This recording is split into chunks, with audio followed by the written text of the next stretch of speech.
ETFs, index funds, mutual funds, or hedge funds?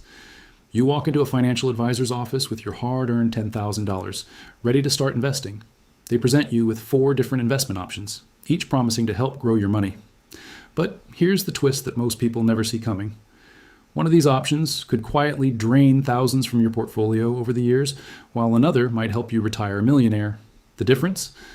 Understanding the 4 major types of investment funds that control over $70 trillion worldwide. Today, we're diving deep into the world of ETFs, index funds, mutual funds, and hedge funds. By the end of this video, you'll know exactly how each one works, who can actually invest in them, what fees they charge, and most importantly, which one could be silently eating away your returns year after year. Because here's what financial institutions don't want you to know. The fund type most people think is the safest might actually be costing them the most money in the long run. Before we jump into the differences between these 4 investment giants, let's start with the basics. What exactly is a fund, and why do they exist in the first place? Think about organizing a massive camping trip with 50 friends. Instead of one person buying all the gear, food, and transportation, everyone chips in money to a shared pot. With that combined budget, you can afford better equipment, more diverse meals, and transportation options that no single person could manage alone. Plus, you don't have to become an expert in camping gear or meal planning, because the group handles the logistics. That's essentially how investment funds work. A fund is simply a pool of money collected from multiple investors, managed as one large pot, and then invested across various assets like stocks, bonds, real estate, or commodities. Instead of you trying to research and buy individual investments yourself, the fund does the heavy lifting. In return, you own a slice of the entire portfolio, sharing in both the gains and losses proportional to your investment. This pooling system offers 3 major advantages. First, diversification. Your money gets spread across hundreds or thousands of different investments, reducing the risk that one bad performer will tank your entire savings.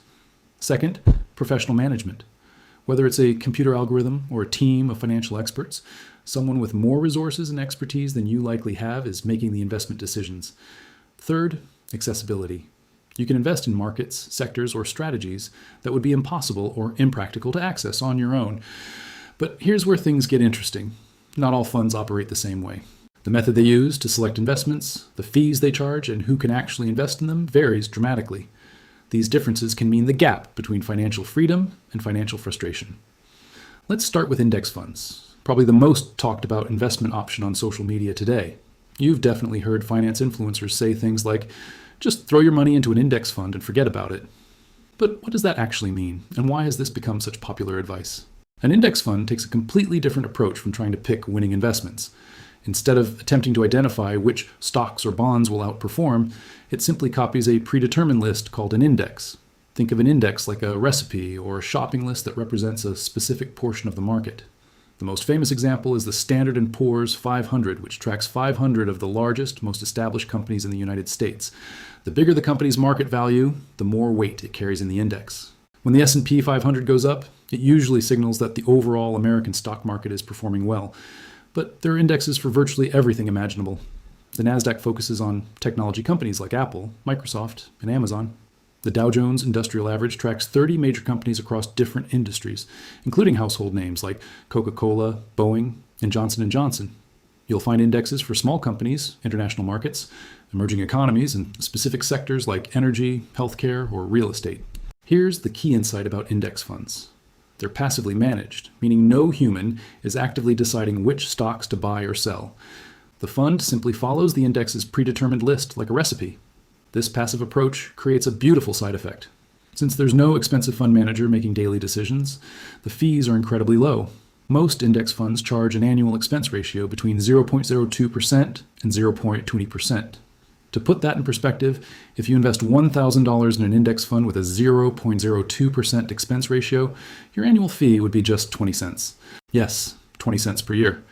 Index funds also provide built-in diversification. Since you're essentially buying tiny pieces of hundreds of companies simultaneously, if one company has a terrible year, the others help balance out the impact. This makes index funds relatively low risk compared to picking individual stocks, though they're still subject to overall market movements. The major companies managing index funds include Vanguard, which pioneered low-cost index investing, BlackRock with their iShares fund family, and Fidelity. These giants manage trillions of dollars in index fund assets and have driven fees lower and lower through competition. There's one crucial detail about buying and selling index funds that catches many new investors off guard. Unlike stocks that trade throughout the day with constantly changing prices, index funds are only priced once per day after the market closes.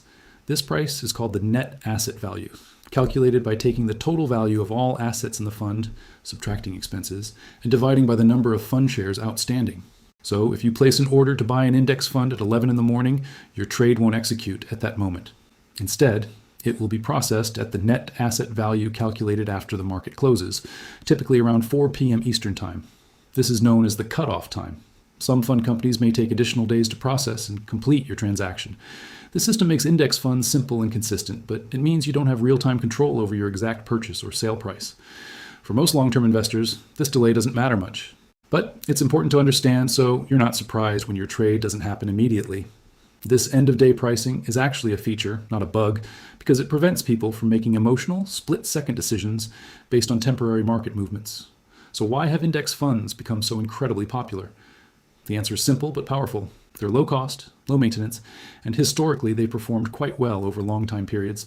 Many experts, including investing legend Warren Buffett, recommend index funds for most investors because consistently beating the market is extremely difficult, even for professionals. Now let's explore mutual funds, which might seem similar to index funds at first glance. Both collect money from many investors and spread it across various assets.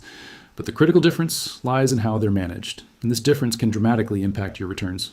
Most mutual funds are actively managed, meaning there's a professional fund manager or entire team actively making decisions about which investments to buy, sell, and when to make these moves.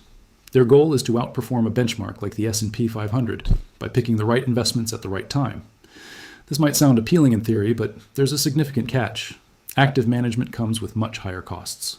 Mutual fund expense ratios typically range from 0.5% to 1.5%, and some charge even more. That might not sound like much, but over 20 or 30 years, this difference can cost you tens of thousands of dollars in lost returns. And here's the uncomfortable truth that the financial industry doesn't advertise. Studies consistently show that the majority of actively managed funds fail to beat the market over long periods. According to research, over 85% of large-cap mutual funds underperformed the S&P 500 over the past decade after accounting for fees. You're paying more money for results that are statistically likely to be worse than a simple index fund. The problem is that markets are incredibly efficient, making it extremely difficult for even skilled professionals to consistently identify undervalued investments before other investors do the same. Despite these challenges, some people still prefer mutual funds. They might believe in a specific manager's strategy or want exposure to particular sectors, countries, or asset types that aren't available through index funds. Others use mutual funds as part of a diversification strategy. The largest mutual fund providers include many of the same companies that offer index funds, such as Vanguard, Fidelity, and JP Morgan, though they also offer both actively and passively managed options. Like traditional index funds, mutual funds execute trades at the end of each trading day. You can place buy or sell orders anytime, but they'll only be processed after the market closes. This end-of-day pricing system is standard for both fund types. It's crucial to check what type of fund you're actually investing in because some companies offer both index style and actively managed mutual funds. The fee difference between these can be substantial, so always verify the expense ratio and management style before investing. Now let's shift gears completely and talk about hedge funds, which operate in an entirely different universe compared to the previous fund types. The name hedge comes from the original idea of hedging against risk, but modern hedge funds are more focused on pursuing higher returns using aggressive and sophisticated strategies. Hedge funds are private investment vehicles that collect money from wealthy individuals and institutions, then invest across an incredibly wide range of assets, including stocks, bonds, real estate, currencies, commodities, and complex financial derivatives. Unlike mutual funds or index funds, hedge funds often use strategies like short selling, where they bet against stocks they think will decline leverage, which means borrowing money to amplify their investment capacity in derivatives, which are complex contracts that can multiply both gains and losses. These funds are actively managed by professionals who typically have significant freedom to make bold, unconventional investment moves. This flexibility can lead to spectacular profits, but it can also result in devastating losses. That's why hedge funds are usually restricted to accredited investors, individuals with high net worth or income levels, because the risks can be substantially greater than traditional investments. The fee structure of hedge funds is legendary in the investment world, often following what's called the 2 and 20 model. This means investors pay a 2% annual management fee on their total investment, plus 20% of any profits the fund generates. To illustrate how expensive this can be, if a hedge fund makes you $1 million in profit, they would keep $200,000 of it, plus the annual management fee on your total investment. These high fees mean hedge funds must aim for much higher returns to justify their costs, but this also comes with significantly higher volatility and risk. Some hedge funds have generated incredible wealth for their investors, but others have failed spectacularly. For example, long-term capital management collapsed in 1998, losing $4.6 billion in less than 4 months, requiring a bailout to prevent broader financial system damage. Interestingly, hedge funds as a group have actually struggled to beat simple index funds over the past decade. From 2010 to 2020, the average hedge fund returned 6.4% annually, while the S&P 500 averaged 13.6%. This performance gap, combined with their high fees and limited accessibility, means hedge funds aren't suitable for most everyday investors. Finally, let's explore ETFs, or exchange-traded funds, which have exploded in popularity over the past 2 decades. ETFs are essentially a hybrid between index funds and individual stocks, combining the best features of both. Like index funds, ETFs provide instant diversification by holding hundreds or thousands of different investments. But like stocks, they trade throughout the day on stock exchanges, meaning you can buy and sell them whenever the market is open. This gives ETFs a flexibility that traditional index funds don't offer. You can watch their price change in real time, set specific buy or sell orders, and even use them for short-term trading strategies, though most people use them for long-term investing. Most ETFs are passively managed, tracking an index just like an index fund would. This keeps fees low, typically ranging from 0.03% to 0.75%, depending on the type of ETF and its complexity. They're also widely available through online brokerage platforms, often with zero commission fees for buying and selling. The ETF market has experienced explosive growth, expanding from $417 billion in 2005 to over $10 trillion in 2023. This growth reflects their versatility and accessibility. Want to invest in the S&P 500? There are ETFs that track it. Interested in clean energy, healthcare, or technology? There are specialized ETFs for those sectors. Want exposure to gold, emerging markets, or even cryptocurrencies? There's probably an ETF for those as well. ETFs offer the low cost and diversification benefits of index funds while providing the trading flexibility of individual stocks. For many investors, this makes them the perfect middle ground between simplicity and versatility. So, which type of fund should you choose? The answer depends on your goals, risk tolerance, and investment timeline, but there are some clear guidelines that can help you avoid costly mistakes. For most everyday investors, index funds and broad market ETFs are typically the best choice.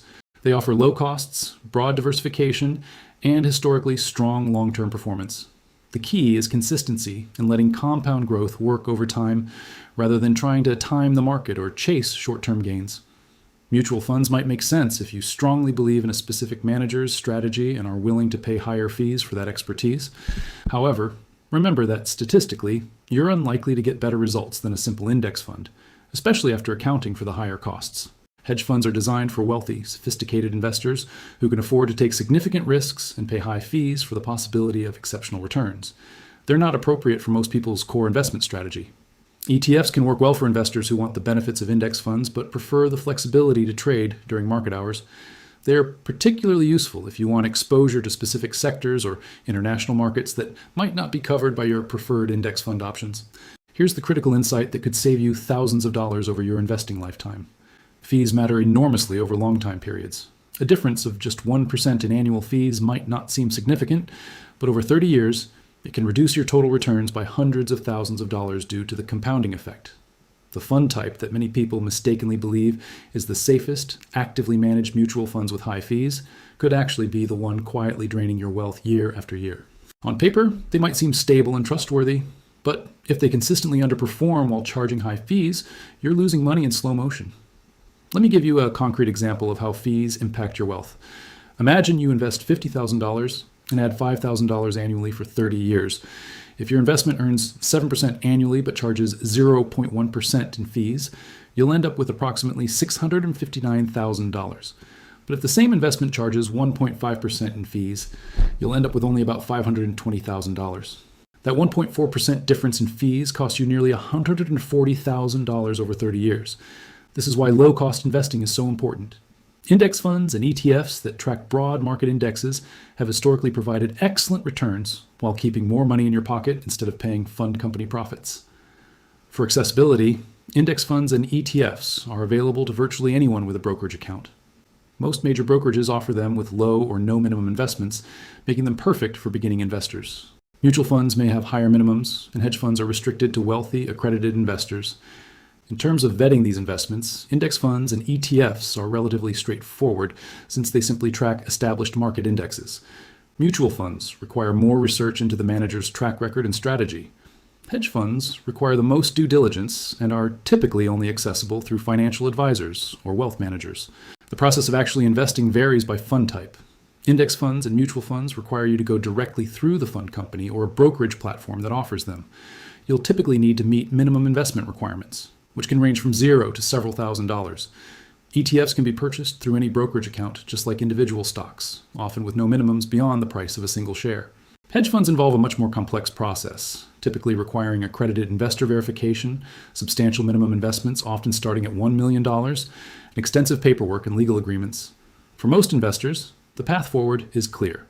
Focus on low-cost, broadly diversified index funds or ETFs. Stay consistent with your investments regardless of short-term market movements. Let compound growth do the heavy lifting over long time periods. Avoid the temptation to chase performance or switch investments frequently, which typically reduces returns and increases costs. The most successful investors aren't the ones who pick the perfect fund or time the market perfectly. They're the ones who choose low-cost, diversified investments and stick with them through market ups and downs, allowing time and compound growth to build wealth steadily. Remember, investing isn't about finding the most exciting or complex option. It's about finding the most effective path to your financial goals while minimizing costs and risks along the way. For the vast majority of investors, that path leads through simple, low-cost index funds and ETFs, rather than expensive, actively managed alternatives. The choice you make today between these fund types could determine whether you retire comfortably or struggle financially in your later years. Choose wisely, keep costs low, and let time work in your favor. Your future self will thank you for making these smart decisions today. This is just one piece of the bigger picture. Subscribe if you want to understand the full context and how to better protect yourself in uncertain times. And the video on screen takes this story one step further.